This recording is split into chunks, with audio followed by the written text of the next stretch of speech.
Hello दोस्तों, तो आज हम रशियन रेवोल्यूशन के बारे में बात करेंगे। आई होप आपको मेरा previous video on socialism in Europe and Russian revolution का पार्ट 1 पसंद आया होगा। सो दोस्तों, आज हम पार्ट 2 पे आए हैं जिसमें हम रशियन रेवोल्यूशन के बारे में बात करेंगे। हम बात करेंगे कि रशियन रेवोल्यूशन कैसे शुरू हुआ, क्या हिस्ट्री ऑफ रशिया थी, क्या इकोनॉमी थी और किस हिसाब से मतलब हमारा रशियन रेवोल्यूशन शुरू हुआ।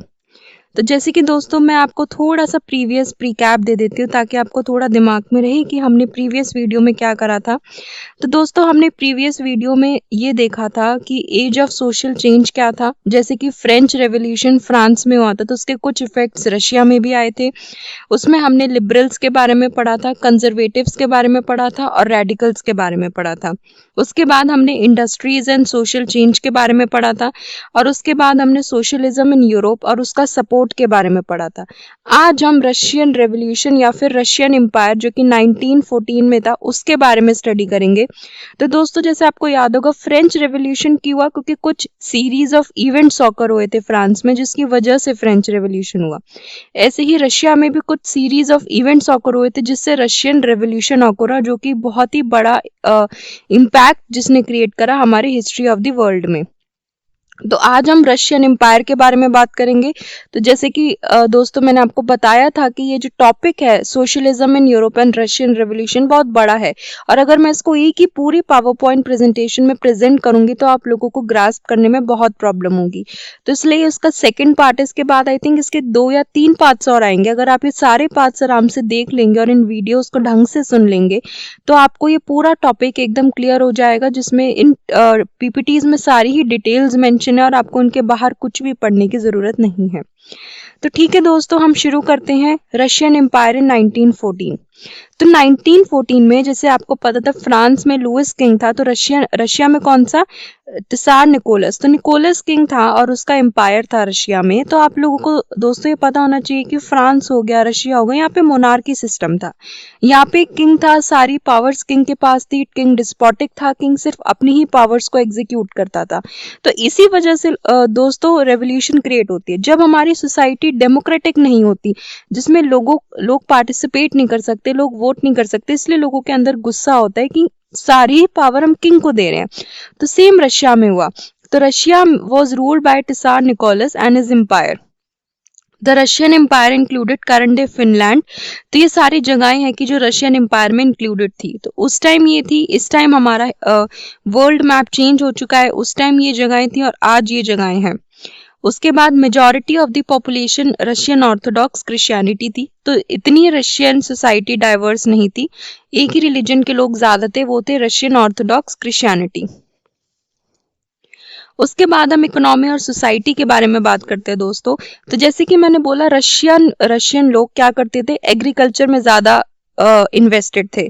तो रशियन पॉपुलेशन में सारे ही एग्रीकल्चरलिस्ट थे। इंडस्ट्रीज वो being setup which were mostly private property of industrialist. तो ज्यादा से ज्यादा लोग एग्रीकल्चर में थे और जो भी इंडस्ट्रीज थी वो प्राइवेट प्रॉपर्टी थी। तो प्राइवेट प्रॉपर्टीज का मतलब है कि उसमें गवर्नमेंट की कोई भी इंटरवेंशन नहीं थी, प्राइवेट प्रॉपर्टीज थी। उनकी अपनी कंडीशंस थी कि वो वर्कर्स को वेजेस कितना देंगे, उनकी लिविंग कंडीशंस कैसी होगी। तो वर्कर्स को उन्होंने ग्रुप्स में डिवाइड कर रखा था, बट वर्कर्स क्या थे, डिससेटिस्फाइड थे।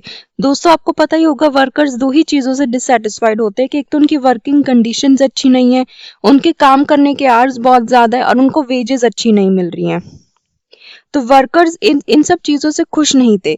Workers were divided into groups but they did unite to strike work when they were dissatisfied. तो पहला पॉइंट तो यही है दोस्तों कि रशियन पॉपुलेशन में ज्यादा से ज्यादा लोग एग्रीकल्चरलिस्ट थे।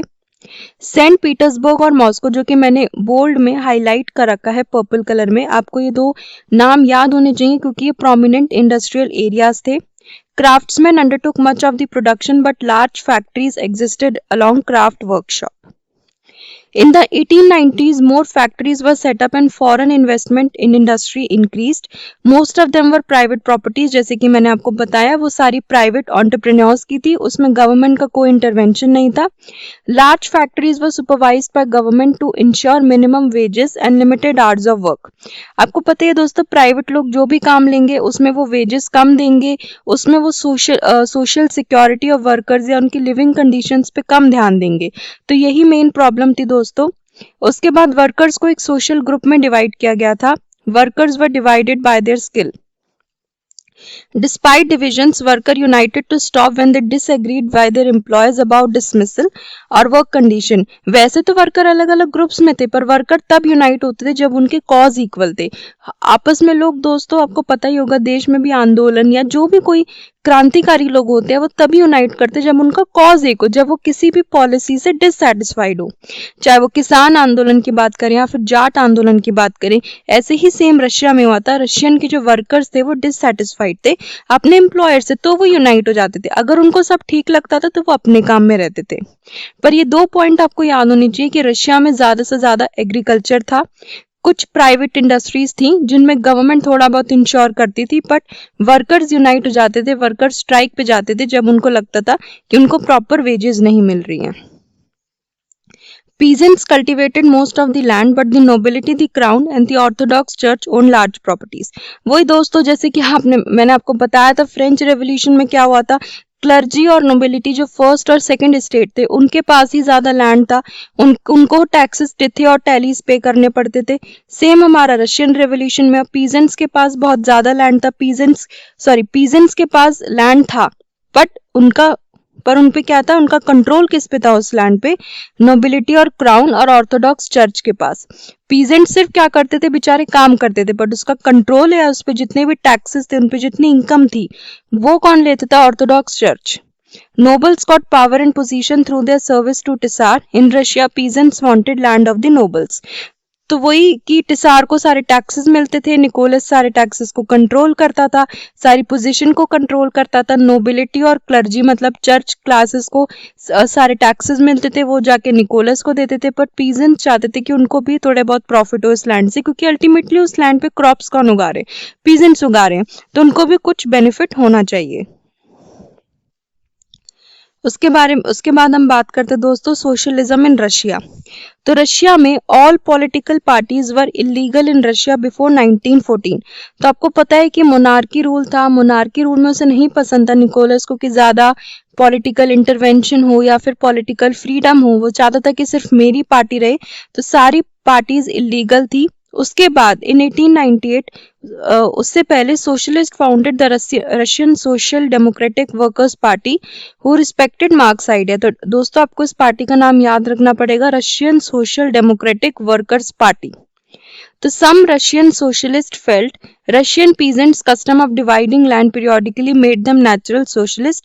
उसके बाद 1900 में ये पार्टी आई, सोशलिस्ट रेवोल्यूशनरी पार्टी, जो कि बहुत इंपॉर्टेंट थी।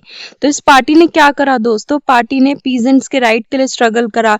वो चाहते थे कि पीजेंट्स को भी प्रॉपर लैंड मिले और नोबिलिटी का सारा लैंड पीजेंट्स को मिले, और पार्टी चाहती थी कि सबको इक्वली लैंड मिले, यूं नहीं कि सिर्फ सारा लैंड नोबल्स या क्लर्जी क्लास को मिले। पीजेंट्स अल्टीमेटली उस लैंड पे काम करते हैं, तो पीजेंट्स को भी लैंड मिलना चाहिए। तो ये हमारी 1900 में Russian Social Democratic Labour Party आई थी। It struggle to give peasants their rights over land that belong to nobles. As land was divided among peasants periodically, it was felt peasants and not workers would be the main source of revolution. उसके बाद ये था कि party को 2 groups में divide करा था। दोस्तों इन ग्रुप्स के नाम याद रखने बहुत जरूरी हैं, बोल्शेविक्स और Mensheviks. Mensheviks thought the party should be open to all and Mensheviks के अलावा क्या होना चाहिए कि पार्टी सबके लिए ओपन होनी चाहिए, इसमें वर्कर्स भी आ जाए, पीजेंट्स भी आ जाए, मिडिल क्लास भी आ जाए, लोअर क्लास भी आ जाए। बट व्लादिमीर लेनिन जो कि बोल्शेविक का लीडर था, वो सोचता था कि पार्टी डिसिप्लिन होनी चाहिए, पार्टी में लिमिटेड नंबर ऑफ मेंबर्स होने चाहिए और अच्छे लोग होने चाहिए, ऐसे लोग होने चाहिए जो कि क्रांतिकारी हों, जो कि राइट्स के लिए फाइट कर सकें।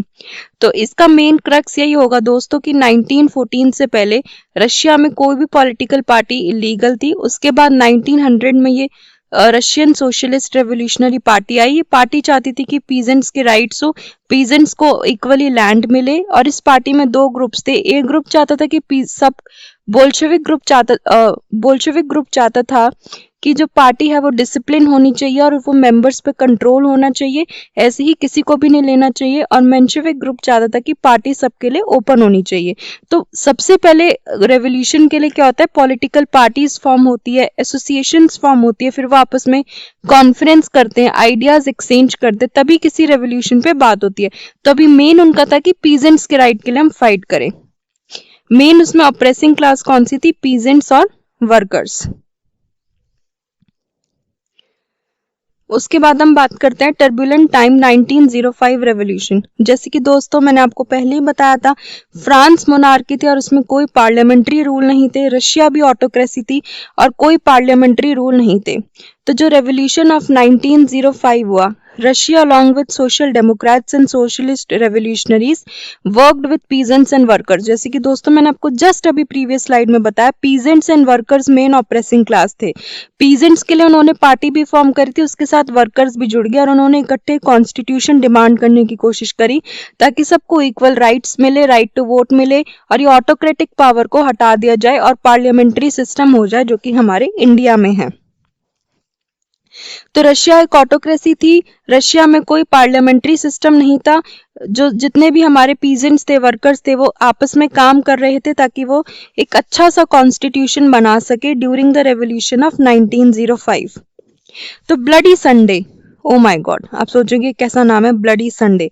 तो ब्लडी संडे एक बहुत मेजर इंपॉर्टेंट इवेंट था जो कि रशियन रेवोल्यूशन में हुआ और इसकी सारी डिटेल्स आपको अच्छी तरह याद रखनी पड़ेगी। उसमें कुछ धीरे धीरे सीरीज ऑफ इवेंट्स ऑकर हुए थे जिससे हमारा ये रशियन रेवोल्यूशन शुरू हुआ और वो शुरू हुआ ब्लडी संडे से। तो जैसे कि मैंने बताया कि पीजेंट्स और वर्कर्स आपस में काम कर रहे थे कि वो एक अच्छा कॉन्स्टिट्यूशन बनाए। वर्कर्स की मेजर कंसर्न क्या थी कि उनके वर्किंग आवर्स लिमिटेड हो, यूं नहीं कि उनको सुबह से लेकर रात तक काम करना पड़े, उनको अच्छी वेजेस मिले और उनकी वर्किंग कंडीशंस अच्छी हो। यही तीन चीजें हमने फ्रेंच रेवोल्यूशन में भी पढ़ी थी, यही तीन चीजें फ्रांस में भी वर्कर्स को नहीं मिली थी, यही चीजें उनको रशिया में भी नहीं मिली थी। तो यही तीन चीजें चाहिए थी कि fix number of working hours हो, वेजेस में इंक्रीज हो और वर्किंग कंडीशंस अच्छी हो। और पीजेंट्स के लिए क्या था दोस्तों, पीजेंट चाहते थे कि लैंड उनके नाम पर हो, उनको भी कंट्रोल ऑफ लैंड दिया जाए जो कि सारा नोबिलिटी और क्लर्जिस के पास था। उसके बाद हम काम करते हैं कि कैसे हुआ। तो जैसे कि मैंने आपको फर्स्ट पॉइंट समझाया, workers went on strike demanding a reduction in the working hours to 8 hours. वो चाहते थे कि 8 आवर्स हो, increase in wages, improvement in working condition. During this time 4 members of Putilov Iron Works were dismissed। तो ये क्यों शुरू हुआ, क्योंकि पुटिलेव आयरन वर्क्स एक जगह थी, एक फैक्ट्री थी जिसमें 4 वर्कर्स को हटा दिया गया था। इसलिए इतने ज्यादा वर्कर्स सेंट पीटर्सबर्ग में इकट्ठे हुए, उन्होंने स्ट्राइक करी और वो चाहते थे कि वर्किंग आवर्स कम हो, लिविंग कंडीशंस बेटर हो, वेजेस में इंक्रीज हो। So during this time, 4 members of the Putilov Iron Works were dismissed. The action was called for. Over 1,10,000 workers in St. Petersburg went on a strike, demanding a reduction in working hours and increase in wages. This procession was attacked by the police and Cossacks. उसके बाद क्या था, over 100 workers were killed, strikes took place as a reaction, people demanded a constituent assembly, tsar allowed the creation of an elected consultative parliament और Duma. तो डूमा का उन्होंने क्या करा कि वर्कर्स का प्रोसेशन होने लगा। इस टाइम पे वर्कर्स की डिमांड फुलफिल चाहते थे workers, prices of essential goods भी बहुत ज्यादा तरीके से बढ़ गए और रियल वेजेस कम हो गए। मतलब कि जो बेसिक ब्रेड, बटर, मिल्क, इनके प्राइसेस बहुत ज्यादा बढ़ गए पर वर्कर्स के वेजेस कम होती गई। इसलिए वर्कर चाहते थे कि ताकि वो अपना खर्चा ढंग से निकाल पाए, उनको क्या चाहिए था, अच्छी वेजेस चाहिए थी, वर्किंग आवर्स उनको 8 चाहिए थे और अच्छी वर्किंग कंडीशंस चाहिए थी। इसके लिए उन्होंने स्ट्राइक्स करी, प्रोसेशन करा, वर्कर्स इकट्ठे हुए, पुलिस ने अटैक करा। आपको समझ गए होंगे आप इस सिनेरियो को, ये ऐसे हुआ। तो over 100 workers were killed, strikes took place as a reaction, people demanded a constituent assembly, the Tsar allowed the creation of an elected consultative parliament और डूमा। तो डूमा ये नाम आपको याद रखना पड़ेगा, कंसल्टेटिव पार्लियामेंट का नाम ही डूमा था। The Tsar dismissed the first Duma within 75 days and announced the election of second Duma। पर आपको पता है निकोलस भी कोई कम नहीं था, तो उसने क्या करा, फर्स्ट डूमा को डिसमिस कर दिया गया, उसको हटा दिया गया और सेकंड डूमा का उसने कर दिया ताकि ऑब्वियसली दोस्तों वो क्यों चाहेगा कि डेमोक्रेटिक पावर हो, एक कॉन्स्टिट्यूशन हो, एक पार्लियामेंट हो, जब सारी पावर्स और सारे टैक्सेस उसके अंडर हो। तो कोई भी अपनी पावर नहीं देना चाहेगा दोस्तों, इसलिए उसने फर्स्ट डूमा को डिसमिस कर दिया और सेकंड डूमा के लिए अनाउंस कर दिया। तो दोस्तों ये वीडियो हम यहीं तक था। उसके बाद हम नेक्स्ट वीडियो में स्टडी करेंगे फर्स्ट वर्ल्ड वॉर, जो कि सबसे इम्पोर्टेंट इवेंट था और रशियन एम्पायर में। उसके बाद हम बात करेंगे फेब्रवरी रेवोल्यूशन की, उसके बाद अक्टूबर रेवोल्यूशन की, उसमें क्या इफेक्ट्स हुए, सिविल वॉर की, सोशलिस्ट सोसाइटी की।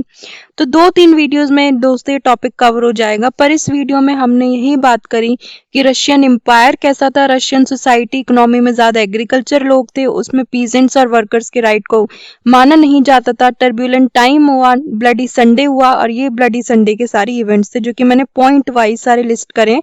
बस आपको ये सारे पॉइंट्स आपस में क्या करने हैं, रिमेंबर करने हैं। तो आज के लिए बस इतना ही दोस्तों। आई होप आपको ये वीडियो पसंद आया होगा। जल्द ही मैं रशियन रेवोल्यूशन के पार्ट 3 से आपको इंट्रोडक्शन कराऊंगी, जिसमें हम अच्छे अच्छे टॉपिक्स पढ़ेंगे और उन टॉपिक्स को आपको ढंग से याद करना पड़ेगा। आई होप दोस्तों आपको ये वीडियो पसंद आया होगा, और प्लीज कोई भी फीडबैक के लिए कमेंट सेक्शन में अपना रिप्लाई जरूर दीजिए। थैंक यू दोस्तों।